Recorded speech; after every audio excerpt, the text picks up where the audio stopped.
Hello! Welcome back to the channel. This is Marky again from PH Books and More, and I am back with another bookish video. This is now part 7 of my bookshelf tour. Sana hindi ako mali na part 7 siya. Again, this is my bookshelf tour where I show you all of the books, comic books, magazines that I have in my collection. Hopefully, napanood nyo na yung parts 1 up to this one, and sana na-enjoy nyo naman. Today, or in this video rather, we are going to continue talking about my comic book collection. Marami sila actually. In this particular box, I think marami-rami akong series na nandito. And nandito din yung isa sa, sabihin natin, prized possession ko. Kasi kumpleto ko yung series. So, super happy about that one. So, I guess, let's go ahead and start part 7 of my bookshelf tour. Simulan natin sa mga konting copies lang or hindi ko pa kompleto yung copies. Sabihin na natin ganon. So, we have Kapitan Tambay. Ayan.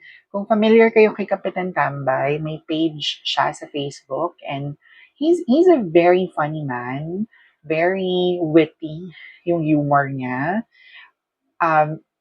Kung medyo political ka, baka medyo mainis ka, pero me, no, I love him. I love his humor. So I believe this is volume 1 of his collection. And then here's volume 2. And you have volume 3. Alam ko may bago siya, pero hindi ko pa nabibili kasi hindi pa ako bumabalik ng Comic-Con or ng Comic Convention. So soon, we'll get some of his other books pa. So there, Kapitan Tambay. Okay. Moving on, this is from Sir Lyndon Gregorio's Birkada series. Again, hindi ko kompleto. Gusto ko siyang kompletuhin, pero ewan ko, kapag naiisip ko ng bilhin, lagi naman akong walang pera. So, pag-iipunin natin for 2026. So, I have 3 of his books from the Birkada series. So, I have Fantakada. There. And then, I also have The Rise of the Jologs, Go Birkada. There. And then the last one I have is Dekada. There. So I only have 4. Usap natin konti. Ayan. So, sorry, 3. I only have 3. Marunong ba ako magbilang? So again, this is from the Birkada series by Lyndon Gregorio. There. Next one. Okay. Ito, nabili ko to sa Comic-Con din. And I got interested in it kasi natuwa ako dun sa art style. So he made some ashcans and yeah, natuwa ako dun sa ashcans. They're very reminiscent of me reading funny comics back in the day. So I have 5 issues for No Rest for the Gagoos. And this is by Simpleng Tao. Letter Z kasi. So Simpleng Tao. There. No Rest for the Gagoos. That's issue number 1. Here's issue number 2. And then you have issue number 3. Here's issue number 4. And the last one I have, issue number 5. Here. Diba, ang cute nung artwork. Napaka, ano tawag dito? Ibang klase yung style. Very Japanese nga actually. So, there. No Rest for the Gagoos. Okay. Next one, nabili ko the same event na nabili ko yung No Rest for the Gagoos. So, we have Zombie Noy. Fair warning, medyo graphic yung cover.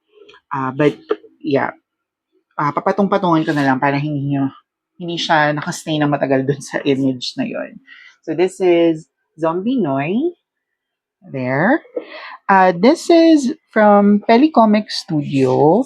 This was created by a lot of people. Wait, babasahin ko para makita, para lang malaman ninyo. So we have Jenard Iliana, Carlo Cruz, Dennis Layante, and Sid Santos. So, there, Zombie Noy. Ay, wait, nag-glare pala siya. So, there, Zombie Noy. That's the first issue. This is number 2. Number 3. Wait lang, nababother ako dun sa glare. Okay, number 3. Here's book 4. Here's book 5. You have book 6. Here's book 7. Gosh, medyo madumi na yung copy ko. Dapat linisin ko siya. Okay, book 7. And then the last one, okay, final issue. So, there. Hopefully, masama ko pa sa TBR ko this year. My promise for 2026 is to read more comic books para naman kahit paano may progress ako dito sa collection na to. So, hopefully, masama natin siya sa 2026 reading natin. Sana. Okay, let's continue. Now, ito na yung medyo pangmalakasang collection. Okay. These are the popular ones talaga. So, start muna tayo dun sa mga, sabihin natin standalones. So, this is Anyway. And this is by Cajo Baldissimo. He is the artist of Trece. And this is his own collection of illustrations. So again, Anyway by Cajo. And then, meron din isa dito, again, also from Cajo Baldissimo, 3 Octubre. There. So, collection din siya ng artworks. And all of it are related sa 13. So, there. And as you can see it's signed by Sir Cajo. So, yay me! And then, since we're already talking about Sir Cajo, syempre, dapat banggitin ko na rin si Sir Budget Tan. So, he released a story collection along with his brother, Sir Brandy Tan, under Avenida. So, this is Kwentoys. There. Super excited ako na basahin to kasi tungkol siya sa mga toys from the title itself. And I am a big child. And kung may pera lang ako, baka bumili ulit ako ng maraming toys. But yes, I'm super excited for this one kasi yun nga, I'm a child by heart. So, yeah, super excited. Okay. And ngayon, since pinag-uusapan naman natin si Sir Budget and si Sir Kadjo, bakit naman hindi natin pag-usapan ang 13? So, I have all 8 volumes of 13. I'll be showing them to you. So, this is 13-1, Murder on Baleta Drive. This is book 2, Unreported Murders. Then we have book 3, Mass Murders. Here's book 4, Last Seen After Midnight. And you have book 5, Midnight Tribunal. Then book 6, High Tide at Midnight. You have book 7, Shadow Witness. And the latest one na published na, Shadow Agents, number 8.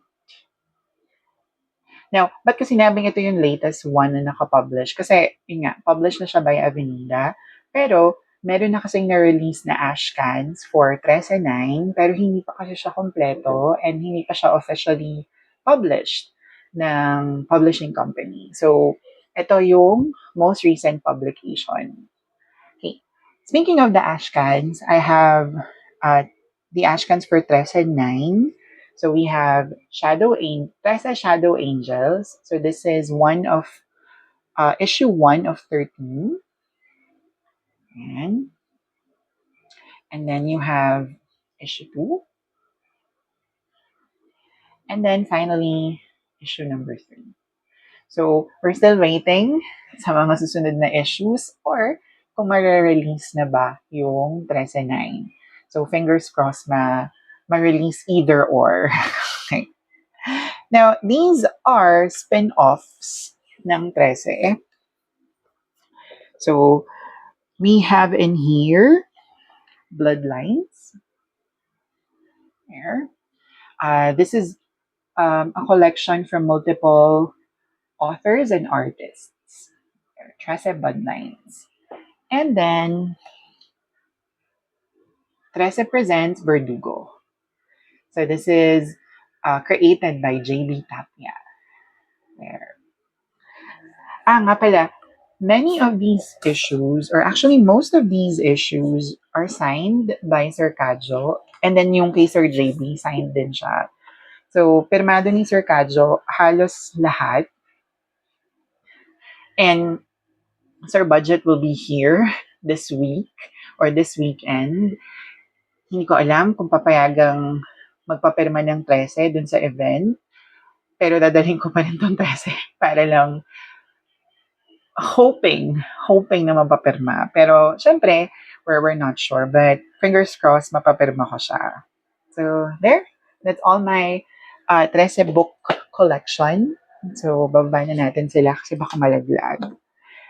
And now, we go to another collection that I have. I have been collecting this one since I was 10 years old. Parang ganon, 10, 11 years old. Every Christmas, nung teenager pa ako, I would go to National Bookstore. So, yung mga napamaskuhan ko, gagastusin ko sa National Bookstore. Mostly para bumili ng bagong issues nitong comic book na to or nitong comic book series na to. I've been collecting it for more than 20 years now and I'm happy na kahit papano kompleto ko yung buong collection. So, or kompleto ko yung series. There. So, with no further ado, let's talk about Paul Medina Jr.'s Pugad Baboy. So, this is Pugad Baboy 1. And then this is Pugad Baboy 2, the best of Pugad Baboy. Here. Let's go to Pugad Baboy 3. Ito ang kauna-unahang Pugad Baboy na nabasa ko. Nakalagay ito sa bookshelf ng uncle ko. And I saw that issue or that copy and binasa ko siya. Medyo mature siya for a 10-year-old kid, but it made an impact on me. So, doon na nagsimula yung pawamalat ako ng Pugad Baboy. So, thank you, Pugad Baboy 3. Then you have Pugad Baboy 4. Next, Pugad Baboy 5. Or PB5, rather. May subtitles nga pala. So, Pugad Baboy 4, Hiwaga ng Dueñas. And then, PB5. Okay. This is Pugad Baboy 6. And then, Pugad Baboy 7. You have Pugad Baboy 8. And then, Pugad Baboy 9. Baka pala may narinig kayong tumatawa. Nanonood kasi ng videos yung tatay ko. So, pasensya na kayo dun sa laughing tracks, ha? Okay. Moving on, we have Pugad Baboy 10. Hindi ko nakita ng buo. There. So, etong libro na to, this was given to me as a birthday gift. Bigay siya na aking good friend na si Lori Lee for my, hindi ko maalala kung 19th or 18th birthday ko yun. Pero ito yung binigay niya sa akin mula sa sweldo niya sa Jollibee at paggawa ng palabok. Here's Pugad Baboy 11. Then you have 12. Here's number 13. Here's number 14. Here's 15 or 15. 14 or 14 pala yung kanina. There. 14, 15. There. You have 16, 17, 18, Pugad Baboy 19, and then another anniversary special, Pugad Baboy 20. And there. Okay, let's go to the 20s. So this is 21. There. Pugad Baboy 22. This is 23. You have PB 24. Ang galing ni Sir Paul, no? Iba't iba yung cover, iba't iba yung theme. Pugad Baboy 25. Pugad Baboy 26. Here's Pugad Baboy 27. And here you go. The Girl from Persia. This is Pugad Baboy 28. Kunin ko na dito yung 28. Ah, nasa likod. So, yan. 28 siya. Okay. This is Benton Webe, or 29. And then, another anniversary special. Pugad Baboy 13. There. Then, on to the 30s. Pugad Baboy 31. Pugad Baboy 32. And here's Pugad Baboy 33. I remember this one, ni-release to ni Sir Paul during his exhibit. So, pumunta ako sa exhibit, and then I got a copy of this one. And then, may pa charcuterie board. So, bongga nun, di ba? So, there's Pugad Baboy 33. And last one, from the series, Pugad Baboy 34. Medyo mahaba siya. Ayan. Pugad Baboy 34. So, pakita ko sa inyo ng mahaba. Ayan. There you go. So, those are all my Pugad Baboy collection. So, kompleto natin from 1 to 34. Ang bongga natin doon, di ba? Meron pa mga spin-off books or comic books si Sir Paul. So, I also have a couple of them here. Let me show you. So, this is Paul Gas Comics. Number 2. Wala akong number 1. Ink and Politics 1. Then there's Ink and Politics 4. Wala din ako ng 2 and 3. Medyo rare copies na yun. Then you have Pugad Baboy Marcos Special. Here. And you also have The Ghoul V. Brando, a cookbook. And last one is Pirata. Here. Also, gumawa si Sir Paul ng isang bagong series, yung Shinobi series nga, or Blood of the Shinobi series. And I have them as well. So we have Coming of Age. This is prequel to Blood. Here's book 1, Blood of Shinobi. Book 2, Consummating the Bond. Here you have book 3, The Team. Book 4, Ninja Academy. And last but not the least is book 5, Sparrow. So those are all my Pugad Baboy or Paul Medina Jr. books or comic books. I am proud of this collection. Parang sobrang rare na yung makakompleto ng PB 1 to 34. So proud ako doon na na-accomplish ko yon throughout the last 20 years of my life. There. Please support these local comic book artists. Very niche na yung sabihin na natin industry ng comic book sa Pilipinas.